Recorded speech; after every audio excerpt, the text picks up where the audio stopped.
मैं अभी जो आरक्षण की व्यवस्था है उसका बिल्कुल पक्षधर हूँ। सवर्ण में गरीब पैदा नहीं होते, गरीबी उन्मूलन के नाम पे आरक्षण बना था। सवर्णों के लिए आर्थिक आधार पर जो आरक्षण की व्यवस्था अभी लागू है वो चल रही है, अभी 2 साल पहले लागू हुई है। इसमें आप अननेसेसरी उसको खींच रहे हैं बात को। जो व्यवस्था लागू है, आप मुझे किसी भी तरीके से पूछिएगा तो यही बताऊंगा। आर्थिक आधार पर पिछड़ापन एक बात है, दूसरा पहलू है सामाजिक आधार पर पिछड़ापन। दोनों का समायोजन करके जो व्यवस्था बनाई गई है, जो आर्थिक और सामाजिक तौर दोनों तरीके से पिछड़े हैं, उसके लिए आरक्षण की व्यवस्था है और वो व्यवस्था बनी रहनी चाहिए। बिहार की जातिगत जनगणना को किस नजरिए से देखते हैं? बिल्कुल किसी हमारे लिए कोई विषय ही नहीं है। ये समाज को बांटने का एक अपना तरीका है, सर्वेक्षण हो रहा है, होने दीजिए। पहले बात, इसके विरोध की कोई वजह नहीं है। दूसरा, जो इसके पक्ष में है उसको ये जरूर पूछना चाहिए कि भाई इसका वैधानिक आधार क्या है। ये जनगणना है ही नहीं। जनगणना तो केंद्र सरकार का विषय है, ये राज्य सरकार द्वारा किए जाने वाला एक एडमिनिस्ट्रेटिव एक्सरसाइज है, एक सर्वे है।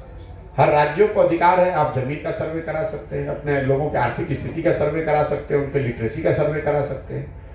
राज्य सरकारों द्वारा किया गया कोई भी सर्वे, कोई भी प्रयास जिससे आपको अपने लोगों के विषय में, उनकी आर्थिक सामाजिक स्थिति के बारे में बेहतर जानकारी हो, इससे कोई दिक्कत नहीं है।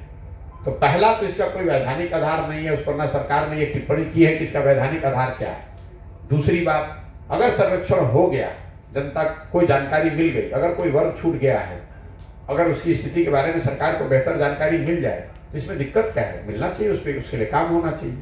लेकिन सिर्फ गणना हो जाने मात्र से लोगों की स्थिति नहीं सुधरेगी। दलितों की गणना तो स्वतंत्रता के बाद आज 75 साल से हो रही है, तो फिर भी दलितों की सामाजिक आर्थिक स्थिति आज देश में सबसे खराब है। लाइब्रेरी में आप बैठ जाइएगा तो किताबों की गणना करने से थोड़ी ना आइंस्टीन बन जाइएगा, उन किताबों को पढ़ना भी पड़ेगा। तो बिहार में, पूरी बिहार की जनता देश में सबसे गरीब है, ये तो गणना पहले से है। अब बिहार की जनता को सुधार दीजिए, उनकी आर्थिक स्थिति को, कौन रोक रहा है?